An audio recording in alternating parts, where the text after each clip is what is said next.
একটা সাধারণ বালতি শুনতে যতটা না নিরীহ লাগে, ইতিহাসের জন্য একসময় ছড়িয়ে পড়েছিল ভয়ঙ্কর রক্তক্ষয়ী যুদ্ধ। আজকের এই গল্পটা এমন এক অদ্ভুত বাস্তবতা ঘটে যেটা শুনলে মনে হবে কোনো এক সিনেমার প্লেট, কিন্তু না, এটা পুরোপুরি সত্য। চলুন শুরু করা যাক। এক বালতির গল্প, সেটা হয়ে উঠেছিল যুদ্ধের কারণ। ইতালিয়ার মধ্যযুগের সময় তখন দেশটা আজকের মতো একত্রিত ছিল না, বরং ছোট ছোট শহরে রাষ্ট্রে ভাগাভাগি ছিল। এর মধ্যে সবচেয়ে শক্তিশালী দুই পক্ষ ছিল বেলিনিয়ান এবং মোদেনা। এই দু শহরের মধ্যে আগের থেকেই শত্রুতা ছিল, শুধু রাজনৈতিক না, ধর্মীয় আর ক্ষমতার লড়াইও ছিল এর পিছনে।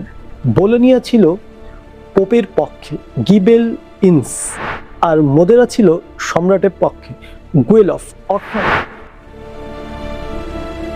থামো, আর এগোবে না, আমরা পিছু হটবো না।